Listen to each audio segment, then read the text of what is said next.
Hello friends, दीपक जांगड़ी की maths की super class में आपका स्वागत है। दोस्तों, सुपर क्लास इसलिए क्योंकि एक तो ये क्लास बेस से लेकर और जो इंडिया के टॉप क्लास के एग्ज़ाम है उनके अंदर भी जो क्वेश्चन आते हैं उन सब के बारे में, इस टॉपिक से रिलेटेड जो भी क्वेश्चन होंगे उनकी चर्चा करने वाले हैं। और नंबर 2 इसलिए भी कि हम जो बेसिक मेथड्स हैं उनको छोड़कर और एक नया नए मेथड से पढ़ने वाले हैं। इसलिए दोस्तों, सुपर क्लास जिसके अंदर हम ट्रिक्स काम में लेंगे, जिसके अंदर आपके जो एसएससी है या फिर सीजीएल है, इस प्रकार के एग्ज़ाम, बैंक पीओ या फिर आपके ग्रुप डी, रेलवे, पटवारी, इस प्रकार के एग्ज़ाम्स के अंदर भी जो क्वेश्चन आते हैं वो सारे इसमें चर्चा किए जाएंगे। दोस्तों, हम बेस से शुरू करेंगे और फिर टॉप लेवल के क्वेश्चन तक पहुंचेंगे। हम यहाँ पर लाभ हानि की बात करने वाले हैं। तो सबसे पहले मेरा निवेदन है कि हम जो 3 शब्द है उनके ऊपर अच्छी तरह से गौर कर ले में।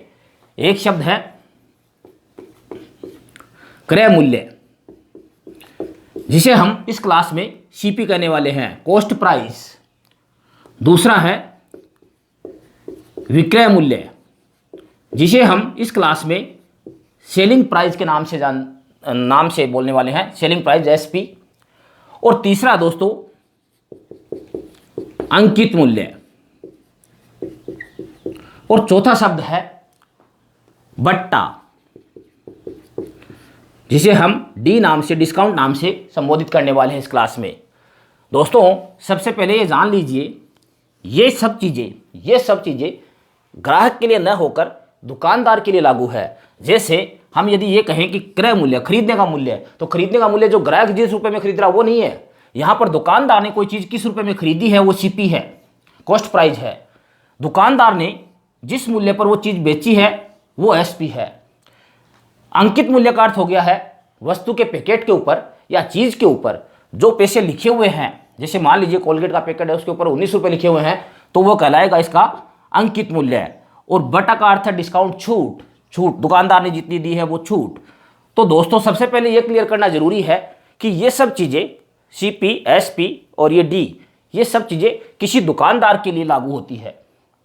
नंबर 2, अब हम साधारण रूप से जो सूत्र काम में आते हैं, बेसिक सूत्र, उनसे चर्चा शुरू करेंगे।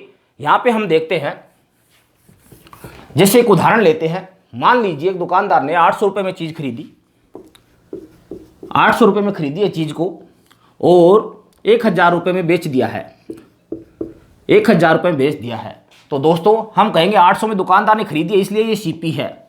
और दोस्तों, यदि उसने 1000 में बेचा है तो ये सेलिंग प्राइस एसपी है।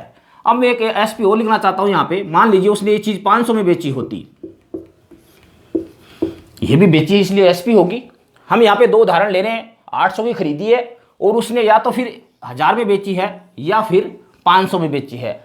दोनों सिचुएशन के अंदर आपको पता लग रहा है कि 1000 में बेचे तो उसे लाभ होता है, उसे प्रॉफिट होता है। और दोस्तों, यदि 800 वाली चीज़ 500 में बेचता है तो उससे लॉस होता है, हानि होती है। तो यहाँ पे हम देखते हैं, हम यहाँ पे लाभ को पी से, पी फॉर प्रॉफिट से संबोधित करेंगे। यहाँ पे प्रॉफिट कब होगा? जब सेलिंग प्राइस है वो कॉस्ट प्राइस से ज़्यादा हो।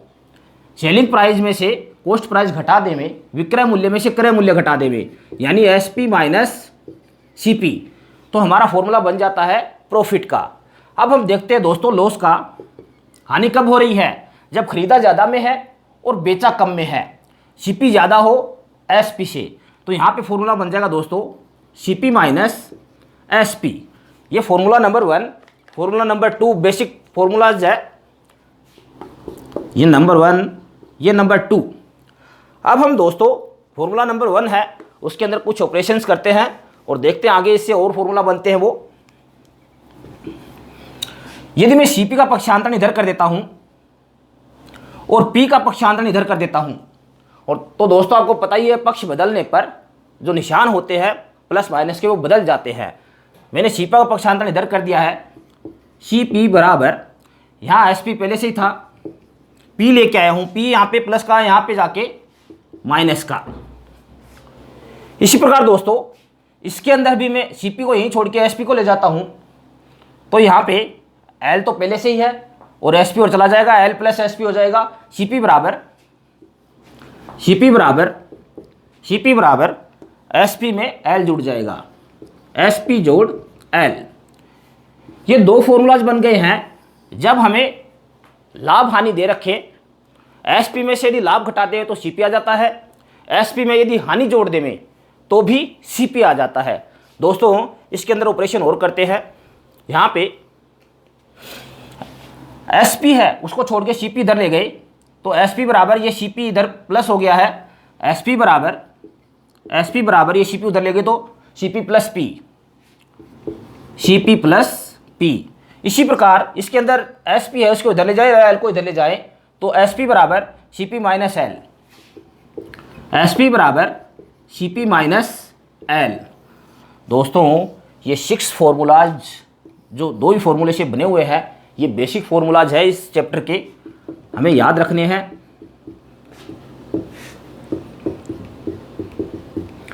एक छोटी सी बात और याद रखनी है,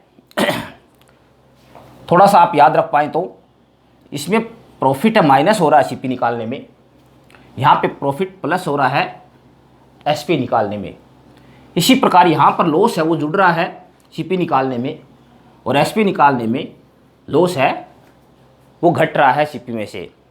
दोस्तों हम अगले फॉर्मूले की बात करना चाहते हैं, 7वां फॉर्मूला, जो P का प्रॉफिट का प्रतिशत निकालना हो, प्रॉफिट प्रतिशत बराबर P बटे CP गुणा में 100। ये आपको याद रखना है।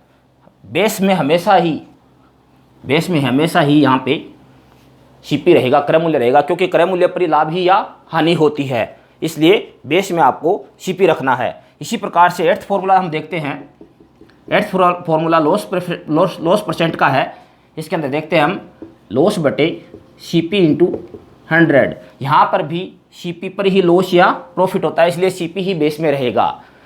दोस्तों कुल मिला के आपके ये 8 फार्मूले हो गए हैं जिनसे बेसिक शुरू होता है लाभ हानि का। अगला फॉर्मूला देखते हैं। यहाँ पे CP निकालना हो, CP बराबर SP into 100 upon 100 plus P। इसी प्रकार इसका दूसरा फॉर्मूला देखिए 10वां, CP बराबर SP into 100 upon 100 minus L। जब प्रॉफिट और लॉस दे रखते हैं तो इस प्रकार हम CP और SP के ये फॉर्मूले लगा सकते हैं। ये फॉर्मूलाज आप लिख लीजिए अपने दिमाग में, कॉपी में नहीं, अपने दिमाग में लिखिए, और बहुत इजी फॉर्मूलाज है। एक बार यदि इन फॉर्मूलाज को लेकर आप यदि क्वेश्चन नोटबुक में सॉल्व करेंगे तो उसके बाद में आपके दिमाग में एक फॉर्मूलाज फीड हो जाएंगे। अब हम बात करना चाहते हैं ट्रिकी मैथ्स की, जिसलिए हमने सुपर क्लास नाम दिया इसको। मैं यहाँ पे क्वेश्चन लिख रहा हूँ। 800 रुपये क्रय मूल्य की वस्तु,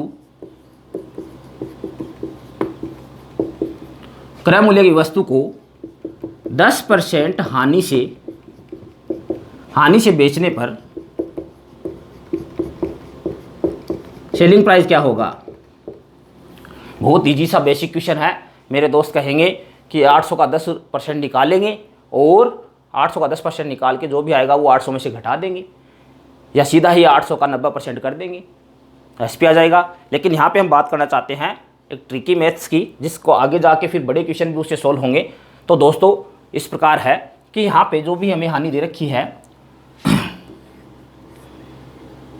प्रतिशत हटा के उसका बटे में 100 लगा देते हैं।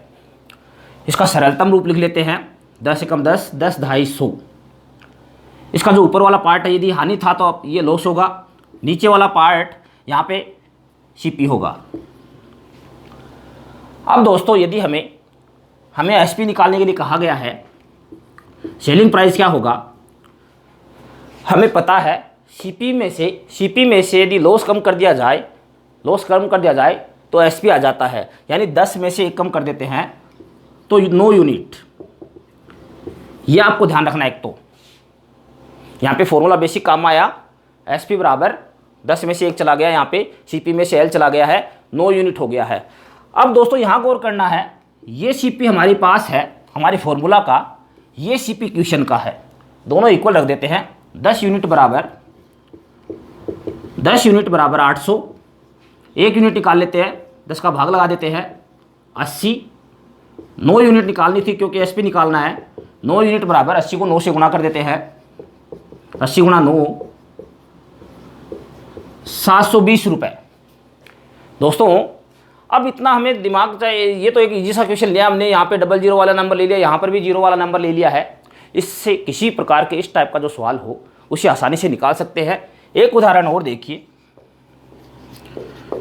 325 रुपये सीपी की कोई चीज़ है, 325 रुपये सीपी की कोई चीज़ है और उसे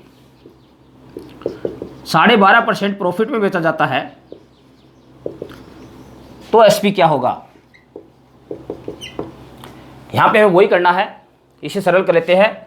12 दूनी 24, 25, 25/2, या फिर सीधा कर सकते हैं तो 12.5 लिख सकते हैं, 12.5/100। यहाँ पे दोस्तों एक पॉइंट हटा के 1 जीरो बढ़ा देते हैं, 1/8। यहाँ पे अब क्या प्रॉफिट था पी, 8 है वो सीपी। अब यहाँ पे हमें एसपी की बात करनी है, सेलिंग प्राइस निकालनी है, और सेलिंग प्राइस हमें पता है सीपी में पी जुड़ता है, तो यहाँ पे 8 और 1 9 यूनिट हो गया है, 9 यूनिट हो गया है। यहाँ पे हम देखते हैं सीपी हमारा 8 है, यहाँ पे 325 है, तो 8 यूनिट बराबर 325, 1 यूनिट बराबर 325/8, और हमें निकालना है 9 यूनिट। 9 यूनिट बराबर 325/8 गुणा 9। इसे दोस्तों सरल कर लेते हैं। 5 और 45 हासिल की 4, 9 दूनी 18, 4 22 हासिल की 2, 9 30 27 और 2 29/8, 8 3 24, 5 बच गया है, 5 और 2, 8 6 48, 4 और 5 45 हो गया है, 8 5 40, 5/8 रुपये। 365 सही, 5/8 रुपये। यहाँ पे यदि 12.5% लाभ लेना है तो हम इस प्रकार इसे कर सकते हैं। दोस्तों ये तो बेसिक चीज़ है, आप कह सकते हो 325 का सीधा 12.5% निकाल के जोड़ देंगे, या सीधा 325 का 112% निकाल देंगे, लेकिन आगे जो क्वेश्चन आने वाले हैं उनका शुरुआती दौर है ये। अगला क्वेश्चन देखते हैं दोस्तों, यदि 880 रुपये सेलिंग प्राइस के ऊपर यदि 10% प्रॉफिट हुआ, 10% प्रॉफिट हुआ हो तो सीपी कितना होगा। एक बार क्वेश्चन देख लीजिए फिर से। यदि किसी दुकानदार ने कोई वस्तु 880 रुपये में बेची तो उसे 10% का लाभ हुआ, तो क्रय मूल्य क्या था। तो यहाँ पे दोस्तों वैसे ही 10/100, 10 का भाग लगा देते दोनों में, 1/10, ये प्रॉफिट है, ये सीपी है। हमें पता है सीपी में प्रॉफिट जोड़ देने पर एसपी आ जाता है। एसपी बराबर 11 यूनिट हो गया। 11 यूनिट कैसे, 10 तो ये रहा, 1 ये रहा, 11 यूनिट। हमारे पास हमारे ट्रिक के हिसाब से 11 यूनिट आया है, क्वेश्चन के हिसाब से 880 है। तो दोस्तों यहाँ पे 11 यूनिट बराबर 880, 1 यूनिट बराबर 11 का भाग लगा देते हैं 80। अब हमें सीपी निकालना है। सीपी हमारे हिसाब से क्या था, 10 यूनिट। तो सीपी बराबर 10 यूनिट बराबर 10 से गुणा कर देते हैं 80 को, 800 रुपये। मेरे ख्याल से आपको समझ में आया होगा। एक दूसरा उदाहरण वो लेते हैं। 810 रुपये एसपी है और 10% लॉस है, 10% लॉस है, तो सीपी क्या होगा। एक बार फिर से देखिए क्वेश्चन को। दुकानदार ने किसी वस्तु को 810 रुपये में बेचा तो उसे 10% का लॉस हुआ, 10% की हानि हुई, तो क्रय मूल्य क्या था। यहाँ पे दोस्तों अपनी ट्रिकी मैथ वैसे ही 10/100, 1/10, ये एल हो गया है, ये सीपी हो गया है। अब दोस्तों हमें निकालना सबसे पहले एसपी। एसपी का फॉर्मूला हम देखते हैं। यदि सीपी है, सीपी में से हम लॉस घटा देंगे तो एसपी आ जाएगा। तो 10 में से 1 चला गया, यहाँ पर 9 यूनिट हमारे पास एसपी है। हमारे पास 9 यूनिट है, क्वेश्चन में दिया गया है 810, तो यहाँ पे 9 यूनिट बराबर 810, 1 यूनिट बराबर 9 90। हमें सीपी निकालना है, सीपी की थी हमारे पास यूनिट 10, तो 10 यूनिट बराबर 90 गुणा 10 बराबर 900 रुपये इसका आंसर होगा। दोस्तों आप स्क्रीनशॉट लेना चाहें दोनों क्वेश्चंस के ले सकते हैं।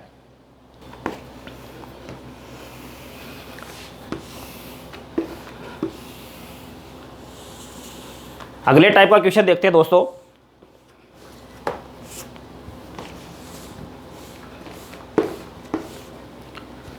क्वेश्चन देखिए, किसी वस्तु को विक्रय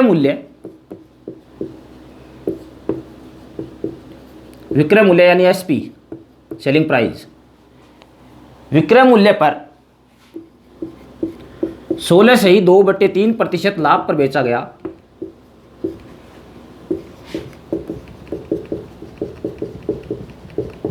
वास्तविक लाभ ज्ञात कीजिए।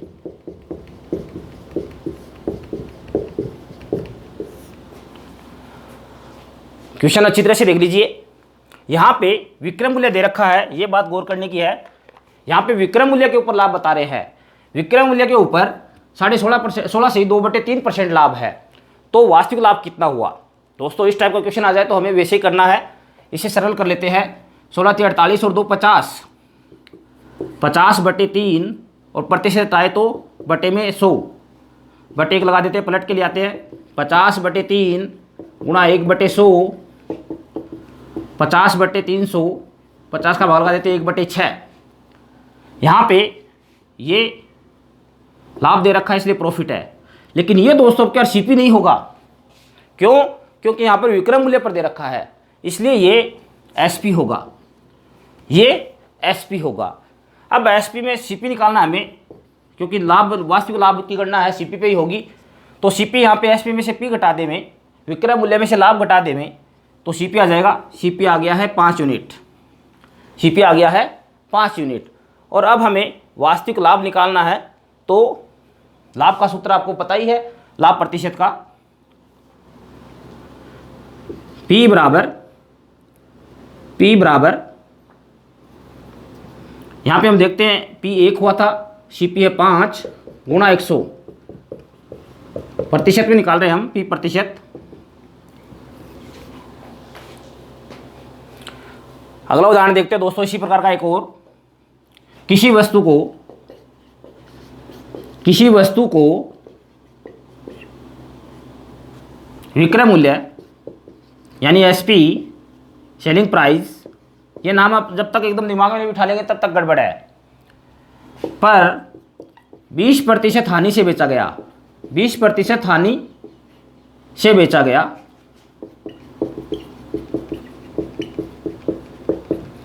तो वास्तविक हानि कितनी हुई।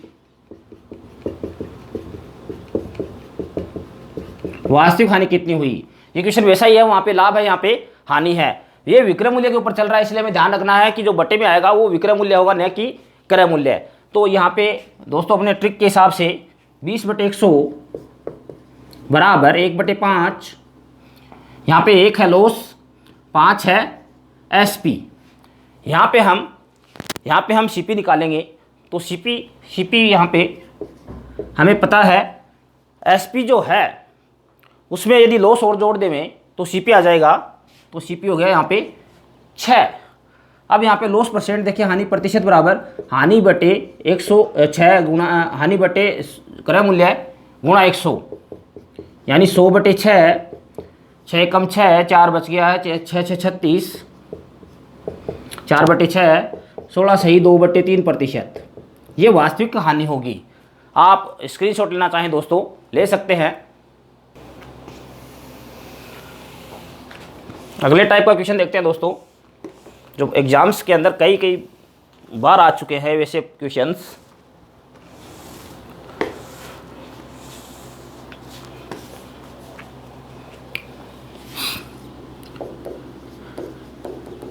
पंद्रह वस्तुओं का क्रय मूल्य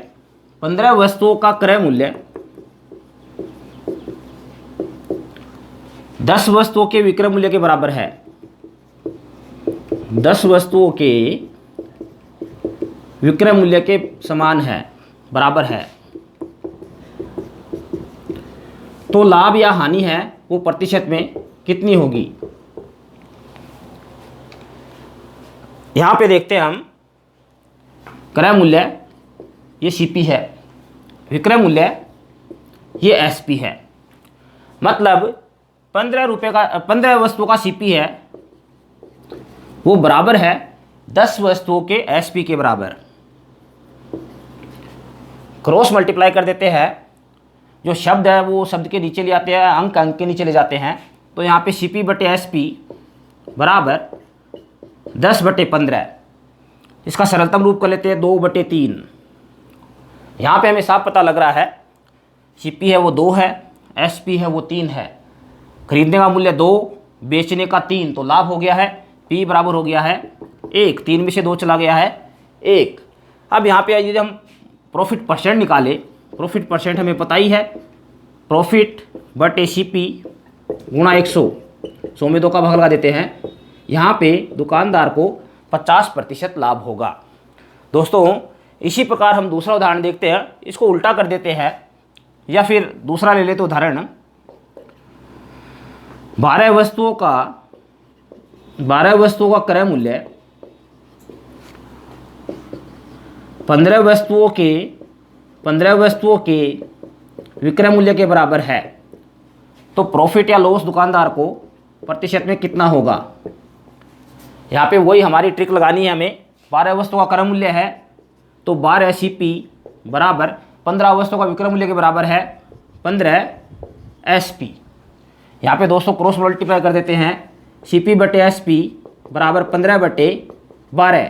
इसे सरल कर लेते हैं 3 से, 3 पंजे 15, 3 चौके 12।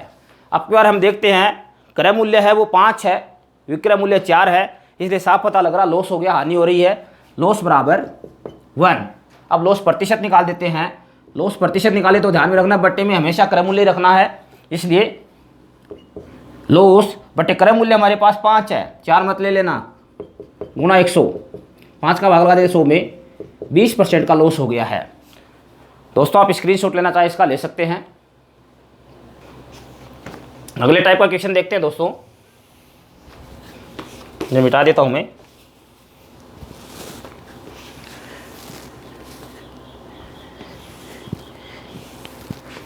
ये यदि आपने पहले कभी पढ़ी है ट्रिक की मैथ्स इस प्रकार से तो आपको बहुत इजी लग रही होगी, वरना फिर आप 1-2 बार देखेंगे तो एकदम सरल लगेगी आपको।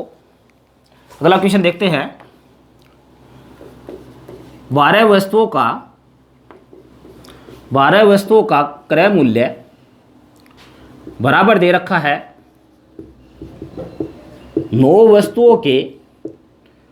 वस्तुओं के एसपी के बराबर। इतना तो ठीक है, पर आगे और भी दे रखा है, तथा 10 वस्तुओं का बट्टा 10 वस्तुओं का बटा यानी डिस्काउंट डी, वो बराबर दे रखा है,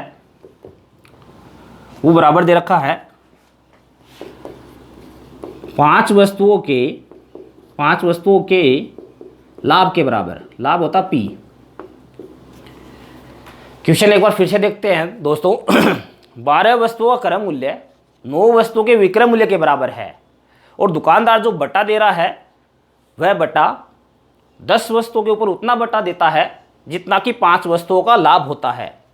तो यहाँ पर लाभ प्रतिशत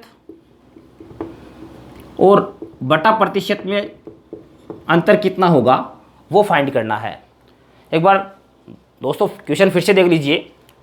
12 वस्तुओं का क्रय मूल्य 9 वस्तुओं के विक्रय मूल्य के बराबर है, और दुकानदार यदि बटा देता है और इतना बटा दे रहा है कि 10 वस्तुओं का बटा है वो 5 वस्तुओं के लाभ के बराबर होता है। 5 वस्तुओं के विक्रय मूल्य या क्रय मूल्य के नहीं, 5 वस्तुओं का जितना लाभ होता है उतना बटा देता है, तो उसे जो प्रतिशत लाभ है उसमें से डिस्काउंट प्रतिशत घटाने के बाद में उसके पास क्या बचेगा। तो हम यहाँ पर पहली लाइन पकड़ते हैं। ये हमारा वही तरीका जो अभी पिछले क्वेश्चन में काम में लिया हमने। 12 सीपी बराबर 9 एसपी, क्रॉस मल्टीप्लाई कर देते हैं। सीपी बटे एसपी बराबर 9 बटे 12, 3 का भाग लगा देते हैं, 3 3 9, 3 चौके 12।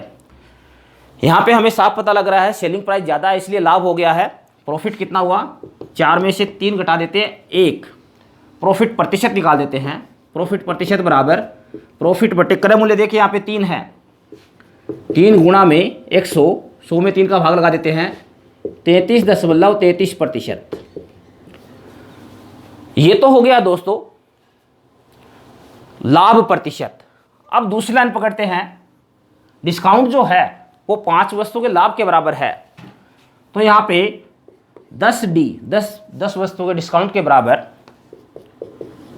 5P, 5 प्रॉफिट के बराबर है। वही क्रॉस मल्टीप्लाई डिस्काउंट बटे प्रॉफिट बराबर 5/10। यहाँ पे ये हो गया है 1/2। यहाँ पे दोस्तों, यहाँ पे यदि डिस्काउंट 1 है तो प्रॉफिट 2 है, यानी डिस्काउंट है वो प्रॉफिट का आधा होगा, या प्रॉफिट 1 था, यहाँ इसके हिसाब से देखिए प्रॉफिट 2 है तो डिस्काउंट 1 है, और जब यहाँ पे प्रॉफिट 1 है तो डिस्काउंट यहाँ पे आधा होगा यानी 0.5। अब डिस्काउंट परसेंट निकाले तो हमें वही करना होगा। सबसे पहले ये देखते हैं कि डिस्काउंट जो है, डिस्काउंट अंकित मूल्य पे निकलेगा, तो हम अंकित मूल्य देखते हैं। यहाँ पे मान लेते हैं CP, SP और ये हमारा है अंकित मूल्य। CP हमारा इस क्वेश्चन के हिसाब से आया था 3, उसमें 1 प्रॉफिट जोड़ दिया तो SP बन गया है 4। यहाँ पे 3 है, इसमें 1 जोड़ दे में तो 4 SP हो गया है, और SP में अंकित मूल्य जोड़ दे में तो SP के अंदर बटा जोड़ देंगे तो अंकित मूल्य आ जाएगा। तो अंकित मूल्य हमारा 0.5 था, जो डिस्काउंट है वो 0.5 है, तो अंकित मूल्य आ गया 4.5। अब यदि हमें डिस्काउंट परसेंट निकालना है तो डिस्काउंट परसेंट का फॉर्मूला है डिस्काउंट बटे अंकित मूल्य गुणा 100, तो 0.5 बटे 4.5 गुणा 100, 2 दशमलव बराबर कर देते हैं, 5 9 45, 9 का भाग लगा देते हैं इसमें, 9 कम 9, 11.11%। हमें पूछा गया था क्वेश्चन में P% माइनस D%, लाभ का प्रतिशत माइनस डिस्काउंट का प्रतिशत। यहाँ पे लाभ का प्रतिशत है 33.33 माइनस डिस्काउंट का आया है 11.11, इसका रिजल्ट रह गया है 22.22%। ये दोस्तों इसका आंसर होगा। चाहें तो ले सकते हैं।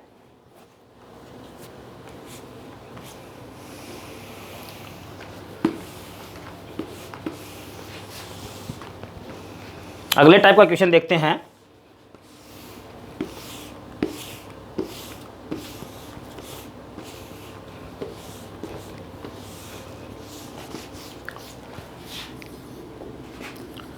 यदि 80 वस्तुओं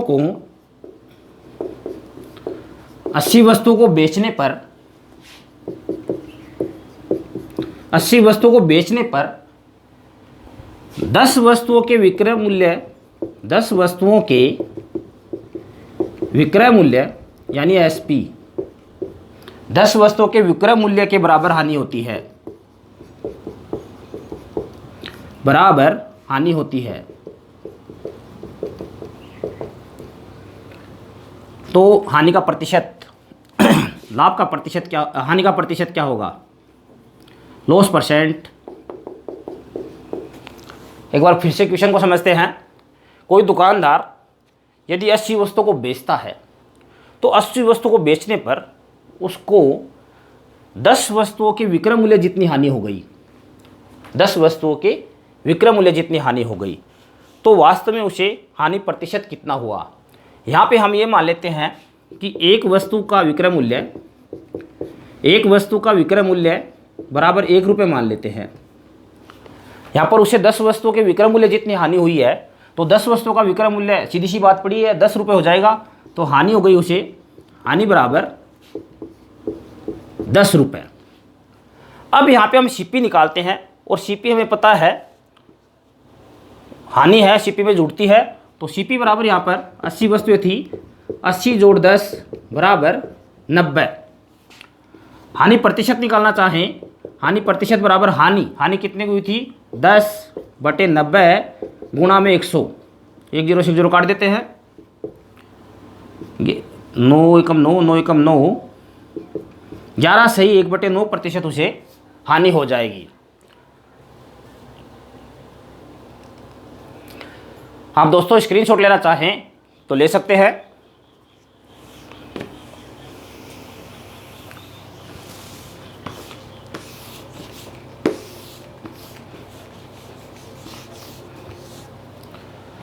दोस्तों मेरे द्वारा दी गई जानकारी आपको कैसे लगी कमेंट में ज़रूर लिखें, और जो अपने कंपटीशन की तैयारी करने वाले दोस्त हैं उन्हें मेरे चैनल से ज़रूर जोड़ें। पूरा वीडियो देखने के लिए थैंक यू।